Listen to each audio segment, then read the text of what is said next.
기도로 시작하겠습니다. 나를 보호하시는 하나님 아버지, 어제도 무사히 지켜주신 것 감사합니다. 평안한 하루를 주심에 감사합니다. 이제 또 시작해야 하는 하루의 일과 가운데 주님의 은혜를 구합니다. 어제 나를 지키신 하나님께서 오늘도 나와 함께하여 주옵소서. 예수님의 이름으로 기도합니다. 아멘. 찬송가 270장을 함께 찬양하겠습니다.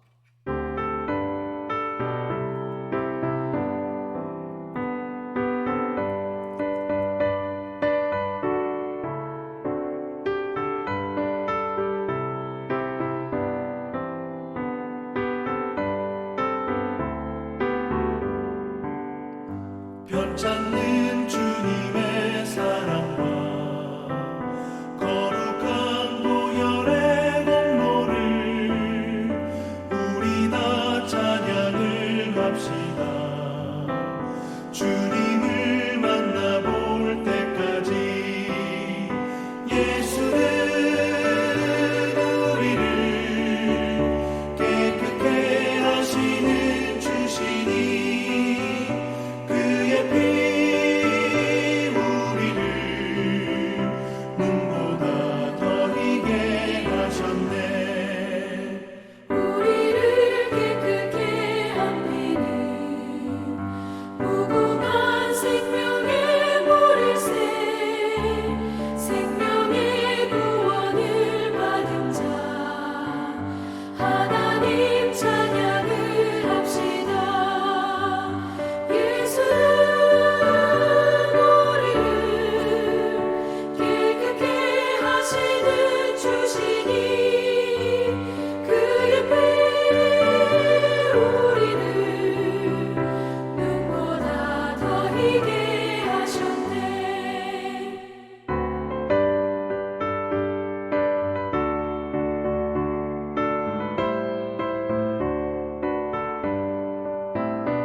주님의 거룩한 보혈을 날마다 입으로 간증해 담대히 싸우며 나가세. 천국에 들어갈 때까지 예수는 우리를 깨끗게 하시는 주시니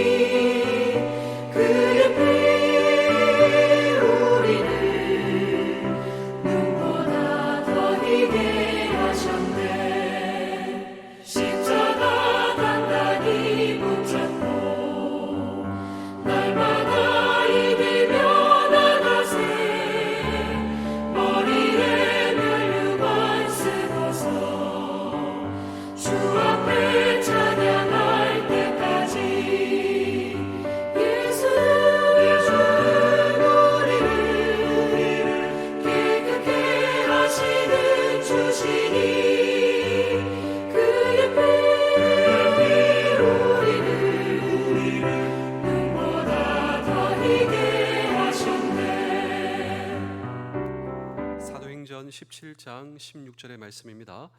바울이 아덴에서 그들을 기다리다가 그 성에 우상이 가득한 것을 보고 마음에 격분하여 아멘. 제가 이제 한 문장을 한번 말씀드리겠습니다. 이 문장이 무엇을 의미하는지 한번 생각해 보시고 맞춰 보십시오. 쉽지 않은데 저는 잘 몰랐습니다. 한번 제가 말씀을 드려보겠습니다. 아테네와 예루살렘이 무슨 상관이 있단 말이냐? 아테네와 예루살렘이 무슨 상관이 있냔 말이냐? 이 말은 아주 오래전부터 사람들의 입에서 대내외져 왔습니다. 아테네, 예루살렘이 도대체 무슨 상관이 있냔 말이냐? 자, 이 아테네는 지성의 도시, 철학의 도시죠. 예루살렘은 종교의 도시, 신앙의 도시죠. 따라서 이성과 신앙의 관계를 규명하고자 할 때 자주 인용되는 말이 아테네와 예루살렘이 무슨 상관이 있냐 말이냐라는 것입니다. 그런데 이것이 오늘날 우리의 이야기가 아닌가요? 우리의 신앙과 우리의 이성을 규명하고자 하는 우리의 노력과 이 사회의 노력이 있다라고 하는 것입니다. 그런데 정말 놀랍게도 이 아테네, 철학과 이성의 도시 아테네에 바울의 전도 여행이 여기까지 이르게 되었습니다. 바울이 아테네의 문을 열고 들어온다라고 하는 것이죠. 이 이성과 철학의 도시에서 바울이 전한 복음, 그 복음의 본질은 무엇인가 라고 하는 질문을 오늘 우리는 이 성경 본문 속에 던지고, 자, 철학의 도시, 이성의 도시의 사람들에게 복음이 전달됩니다. 그런데 정말 놀랍게도 신앙과 이성과 철학의 도시의 아테네 사람들이 복음을 듣고 예수 그리스도를 영접하는 이 놀라운 사건들이 일어나게 되었습니다. 여러분, 정말 이곳에서 바울이 전한 이 복음이 정말 궁금해지지 않으십니까? 그렇다면 우리 주변에 우리 가족 가운데, 우리 부대 가운데, 우리 주변의 이웃들 가운데에게도 전달되어야 한 바울이 전한 이 동일한 하나님입니다. 동일한 복음입니다. 이 복음의 본질이 무엇이 되어야 되겠는가라고 하는 질문도 오늘 우리는 이 성경 본문 속에 던지고 함께 주의 음성을 들을 때 첫 번째로 아테네의 실상을 저와 여러분들이 보실 수가 있어야 됩니다. 자, 이 바울이 전도 여행 가운데 아테네, 거기 그 아테네에 문을 열고 들어가게 되었어요. 지금 바울의 눈에 보여지는 것이 무엇인지 아십니까? 우리는 보통 아테네는 철학의 도시, 그리고 이성의 도시.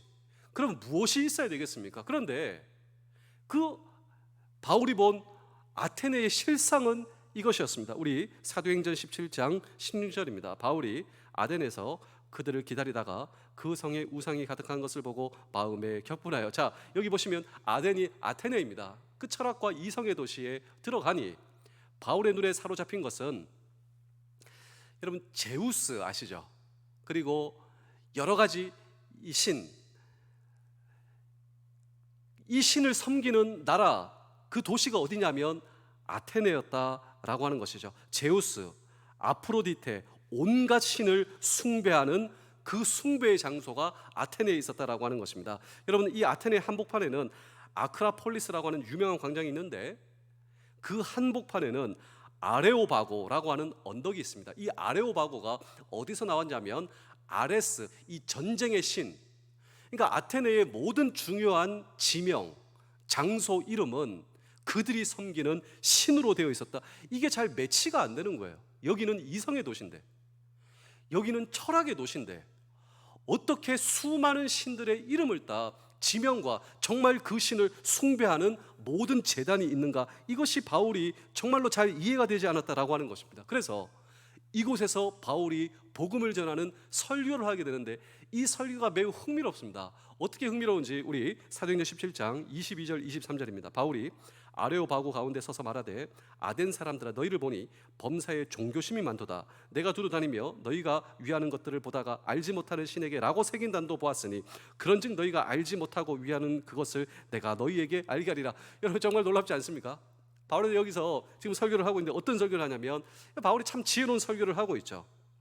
그 시작, 그 화두가 무엇입니까? 여러분, 제가 여러분들을 보니까 여러분들은 참 종교심이 많습니다. 여러분 기억하십시오.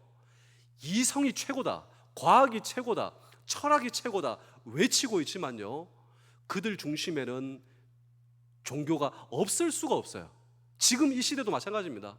과학 우선순위라고 하지만 과학이 최고다, 이성이 최고다, 철학이 최고다라고 하지만 그들 가운데서도 결코 여러분 면제할 수 없는 이 종교에 대한 갈급함, Father Hunger이라고 하죠.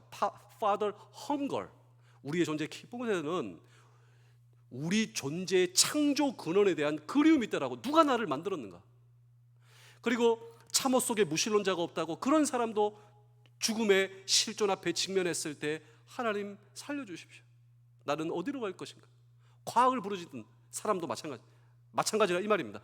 근데 정말 이 아테네 와보니 철학의 도시, 이성의 도시, 여러분들은 정말 종교심이 많습니다. 심지어 알지 못하는 신이라고 명명해놓고, 이름도 모르는 신이 명명해놓고 그 신을 섬기는 여러분들은 참 종교심이 많습니다. 그런데 제가 여러분에게 참 신에 대해서 제가 소개를 해드리고 싶습니다. 여러분 정말 제가 어떤 신을 소개할지 궁금하지 않으십니까? 그분은 바로 살아계신 하나님이십니다. 여러분 살아계신 하나님께 돌아오셔야 합니다. 왜냐하면 하나님께 돌려야 영광을 우상에게 돌리고 있기 때문인 것입니다. 하나님 없는 지성의 종말, 그 종말이 바로 우상 숭배입니다. 이것을 힘주어 강조하고 있는 것입니다. 우리 로마서 한번 보실까요? 우리 로마서 1장 22절에서 23절입니다. 스스로 지혜 있다 하나 어리석게 되어 썩어지지 아니하는 하나님의 영광을 썩어질 사람과 새와 짐승과 기어다니는 동물 모양으로 우상으로 바꾸었느니라. 자, 너희가 지혜 있다 하지만, 너희가 지성 있다 하지만 그 지혜를 가지고 하나님 없다 하고 우상 앞에 굴복하고 있습니다. 여러분 사실 이 아테네, 아덴, 이 이름, 이 도시의 이름조차도 그리스 신화에 나오는 신의 이름이에요. 아테네. 이 이름을 로마식으로 바꾸면 미네르바 많이 들어보셨죠? 이 미네르바가 바로 아테네, 이 신의 이름과 동의어다라고 하는 것입니다. 지금도 마찬가지예요. 사람들이 과학과 이성과 지성을 부르짖고 있지만 정말 그들이 섬기고 있는 것은요, 돈의 신을 섬기고 있어요. 권력의 신, 성의 신, 중독, 그리고 자신이라고 하는 신, 그리고 이 스마트폰이라고 하는 신을 숭배하는 오늘 이 시대의 모습과 오늘 이 성경의 아테네의 사람들과 무슨 다를 바가 있는가, 제가 그런 생각을 해보게 되었습니다. 하나님을 떠난 지혜, 학문, 지성은 결국 우상의 자리에 그것을 놓게 되는 것이죠. 그래서 잠언 기자가 이렇게 얘기를 하고 있습니다. 여호와를 경외하는 것이 지식의 근본이다. 그렇습니다. 오늘 저와 여러분도 여호와를 경외하는 것이 우리의 삶의 놀라운 근원이 될 줄로 믿습니다. 여기 위해 하나님께서 우리의 삶을 인도해 주시는 것입니다. 이런 하나님의 인도하심이 저와 여러분들의 평생 되실 수 있기를 주의 이름으로 축복합니다. 두 번째로, 이런 아테네의 사람들이 필요한 것이 있었습니다. 여러분, 이런 아테네 실상 정말 그들이 필요한 것이 무엇이었는가? 자, 그들이 필요한 것은요, 그 이상의 학문도 아니고, 정말 아테네 사람들이 필요한 것은요, 다른 것이 아니고, 돈도 아니고 권력도 아니고 더 뛰어난 철학도 아니고, 정말 그들에게 필요한 것은 복음이었다라고 하는 것입니다. 우리 사랑하는 성도 여러분, 장병 여러분, 군가정 여러분, 우리도 많은 것이 필요하고 있지만 정말 우리에게 필요한 것이 무엇인가? 그것이 바로 복음이고, 우리 이웃들도 마찬가지입니다. 우리 이웃들에게 정말 필요한 것은 복음입니다. 우리 사도행전 17장 18절입니다. 어떤 에피쿠로스와 스토아 철학자들도 바울과 쟁론할세 어떤 사람은 이르되 이 말쟁이가 무슨 말을 하고자 하고, 어떤 사람은 이르되 이방신들을 전하는 사람인가 보다 하니 이는 바울이 예수와 부활을 전하기 때문이라. 여기 보시면 유명한 철학 학파가 나오는데 두 개의 쌍두마차가 나오고 있어요. 에피쿠로스 학파 그리고 스토아 학파, 가장 인기 있는 학파였고 경쟁 관계에 있었습니다. 여러분 잘 알고 계시는 에피쿠로스 학파는 인생의 유일한 의미가 쾌락이에요. 인생의 목적이 쾌락. 오늘 이 시대 사람들이 그거지 않습니까? 내 인생의 진정한 목적은 쾌락이다, 엔터테인이다, 즐거움이다. 내 인생의 목적이 그것이다. 이것이 바로 에피쿠로스 쾌락주의예요. 쾌락주의. 이 쾌락주의 반대에 있었던 스토아 학파, 이 스토아 학파는 한마디로 숙명론을 가르치고 법에 대한 복종을 강요했습니다. 고통에 대한 감내와 감수를 강요했다라고 하는 것이죠. 그런데 이 두 개의 학파는 죽음의 문제에 대해서 전혀 다른 시각을 가지고 있습니다. 인생 최고의 난제가 무엇입니까? 인생 최고의 문제가 무엇입니까? 죽음. 이 죽음에 대해서 당시 지성의 도시, 철학의 도시를 휘어잡고 있었던 두 개의 쌍두마차, 이 에피쿠로스 학파, 스토아 학파가 가장 큰 난제에 대해서 서로 다른 견해를 가지고 있었는데, 이 죽음의 문제에 대해서 그들은 어떤 견해와 어떤 방법을 가지고 있냐면, 에피쿠로스 학파는 죽음을 잊어버리라, 죽음을 생각하지 말라, 죽음을 잊어버리고 살라, 살아있을 때 죽음은 무의미하지 않냐, 이게 죽음에 대한 그들의 해답이었어요. 견해였다라고 하는 것이죠. 스토아 학파는 무엇인지 아십니까? 죽음을 피할 수 없다면 운명으로 받아들여라. 죽음을 피할 수 없으니 운명으로 받아들여야지. 그런데 이런 아테네, 그리고 이 두 개의 쌍두마차, 아니 아테네가 지성의 도시, 철학의 도시라고 하는데 가장 인기 있었던 두 개의 학파는 가장 큰 문제에 대해서 죽음을 잊어버려라, 아니 죽음을 받아들여라, 이런 죽음에 대해서 바울이 어떻게 설교하고 있는지, 어떻게 증거하고 있지 않습니까? 이렇게 증거하는 것이죠. 여러분들은 이 아테네 이성과 철학의 도시, 이 가장 놀라운 이성과 도시에 여러분들은 가장 유명한 철학가들입니다. 여러분들은 죽음에 대해서 그렇게 해석을 하고 있습니다. 제가 들어보니 죽음에 대한 해답이 없군요. 그런데 우리 예수 그리스도께서는 죽음을 이기시고 부활하셨습니다. 그리고 그 예수 그리스도를 믿는 자도 반드시 부활합니다. 이것이 바로 예수 그리스도께서 증거하신 복음의 진수입니다. 죽은 나사로의 무덤 앞에서도 나는 부활이요 생명이니 나를 믿는 자는 죽어도 살겠고, 그렇습니다. 예수 그리스도를 믿는 자는 죽어도 삽니다. 이것이 바로 해답입니다. 죽음 후에 부활이 확실히 보장되어 있다면 우리는 더 이상 죽음의 공포에 집착할 필요가 없습니다. 우리 사랑하는 성도 여러분, 장병 여러분, 군가정 여러분, 그렇습니다.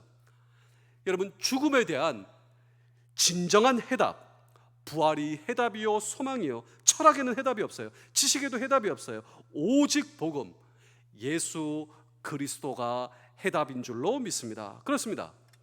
아테네에 정말로 필요한 것이 이 복음이었다면 오늘 저와 여러분들에게 필요한 것이 동일한 복음인 것을 믿으시기 바랍니다. 우리의 가족과 오늘도 우리의 부대와 우리의 삶의 터전을 깨우며 살리는 것이 바로 복음이요, 우리 세상은 다만 예수 그리스도를 필요로 하고 있다라고 하는 사실을 기억하시는 우리 모두 되실 수 있기를 주의 이름으로 축복합니다. 마지막으로 아테네의 반응입니다.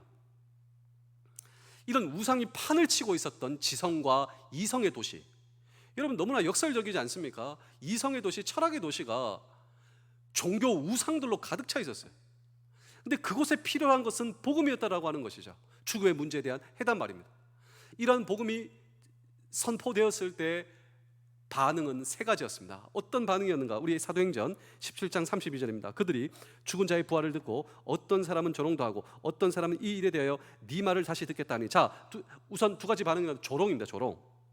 말도 안 되는 웃기는 소리 하고 있네. 자, 두 번째로 보류입니다. 좀 더 생각해 볼게, 차차 결정해 볼게. 자, 세 번째 반응 보실까요? 사도행전 17장 34절입니다. 몇 사람이 그를 가까이하여 믿으니 그 중에는 아레오바고 관리 디오누시오와 다마리라 하는 여자와 또 다른 사람들도 있더라. 자, 몇 사람이 그를 가까이하여, 복음을 가까이하여 영접하여 믿었다라고 하는 것. 예수 그리스도께서 우리의 죽음의 문제 해답이신 줄로 믿습니다. 예수 그리스도를 믿는 자는 죽어도 살겠고 살아서 나를 믿는 자는 영원히 죽지 아니하리니 네가 이것을 믿느냐? 예, 믿습니다. 예수께서 그리스도이신 줄로 믿습니다. 이 사람이 희망이었다. 그 도시와 그 가정과 그 공동체의 희망이었다라고 하는 것입니다. 아테네가 변하기 위해서는 수만 수천 명의 사람들이 필요한 것이 아니라 처음에는 몇 사람, 이 사람이 한 도시와 한 나라를 변화시키는 이 시작에는 그 몇 사람이 존재하였다라고 하는 것이죠. 이 몇 사람이 복음을 붙들고 살면 우리나라 한번 보실까요? 우리나라가 어떻습니까? 하나님의 복음을 붙드는 나라. 원래 이랬습니까? 저는 그렇지가 않죠. 원래 이 땅은 죽음의 도시였어요. 사망과 흑암이 가득한 도시. 언더우드 아펜셀러가 제물포항에 도착하기 전 배천에 엎드려서 이 나라는 죽음이 넘치고 있는 땅, 믿지 않는 땅, 믿으면 죽이는 땅. 몇 사람이 주님을 붙들고 복음을 붙들고, 여러분 하나님이 보호하시는 우리나라 이 시작은 몇 사람, 이게 예수님께서 우리에게 전달해준 놀라운 이 복음의 스토리예요. 예수님께서 십자가를 지시기 전 일주 전 요한복음 12장에 보시면 몇 사람 헬라인이 예수님께 찾아옵니다. 면회를 신청한다는 것이 놀라운 일이에요. 예수님께서 너무 기뻐하시는 거예요. 우리 요한복음 12장 23절에서 24절입니다. 예수께서 대답하여 이르시되 인자가 영광을 얻을 때가 왔도다. 내가 진실로 진실로 너희에게 이르노니 한 알의 밀이 땅에 떨어져 죽지 아니하면 한 알 그대로 있고 죽으면 많은 열매를 맺느니라. 이것이 바로 몇 사람이 찾아왔을 때 주님의 반응이었어요. 이 몇 사람을 위하여 예수님께서는 자기 스스로도 십자가에 죽으시는 밀알 한 알이 되고자 한 것입니다. 뿐만 아니라 그분의 십자가의 희생을 통하여 수많은 열매가 맺어질 것을 보시고 그리고 기뻐하셨다라고 하는 것입니다. 우리 사랑하는 성도 여러분, 장병 여러분, 군관장 여러분, 오늘 저와 여러분들을 불러주신 모든 삶의 터전이 정말 척박한, 너무나 역설적인 바울이 아테네를 보았던 그러한 척박함이 우리를 불러주신 삶의 터전이라 할지라도 이곳의 실상은 무엇입니까? 예, 정말 이곳의 실상을 따라 이곳에 필요한 것이 예수 그리스도, 우리의 문제 해답이 되시는 예수 그리스도이신 줄로 믿습니다. 이 복음을 붙들고 나아갈 때 그렇습니다. 아테네도 그렇듯 조롱의 반응, 그리고 보류의 반응. 근데 더 중요한 것은요, 이 복음을 받아들이는 그들, 오늘 저와 여러분들이 하나의 미랄이며, 이 미랄 저와 여러분들을 보시며 주님께서 기뻐하시고, 우리의 미랄을 통하여 주님께서 하시는 놀라운 그 미랄의 역사가 이곳에 펼쳐지는 하나님의 놀라운 거룩한 뜻을 바라보시며 나를 불러주신 모든 삶의 현장에서도 복음을 붙드시는 예수 그리스도께서 죽음을 이기셨다. 여러분, 이것은 모든 것을 포함해요. 오늘 저와 여러분들의 건강과 내일의 문제와 재정의 문제와 자녀의 문제, 사실 따지고 올라가면 죽음에 이르게 됩니다. 그런데 이 죽음까지도 해결하신 예수 그리스도께서 내 건강과 재정과 미래와 모든 문제의 해답도 되신다라고 하는 예수 그리스도의 복음을 붙드시는 오늘 저와 여러분들의 삶 되실 수 있기를 주의 이름으로 축복합니다. 기도하겠습니다. 이날에 허락하신 모든 것들로 인해 감사합니다. 때로 나빠 보이는 것들을 허락하셨다 해도 감사합니다. 아무리 겉으로 보이는 것으로 모든 것을 판단하지 않게 하시며 그 안에 담긴 의미를 알 수 없다면 주님께서 주신 것에 먼저 감사하는 믿음을 허락하여 주옵소서. 무조건 감사하는 것이 아니라 선하신 하나님을 믿고 감사하게 하여 주옵소서. 오늘도 수많은 위험과 사고로부터 나와 가족과 이 땅을 세상을 보호하여 주시며 나도 모르게 하나님께 보호받은 사건과 사고들이 많았음을 고백합니다. 제가 모른다고 없는 것이 아님을 알게 하시며 오늘도 보호하시는 주님을 바라봄으로 평안을 누리게 하여 주옵소서. 하나님이 주신 하루를 시작하며 주님이 맡기신 모든 일들을 올려드립니다. 주께서 복 주시고 함께하여 주시며 오늘도 아버지의 자녀된 특권을 누리는 하루 되게 하여 주옵소서. 세상 사람처럼 살지 않고 정말 천국의 하나님의 백성의 자녀처럼 살게 하시며 나의 주 예수 그리스도의 이름으로 기도하옵나이다. 아멘.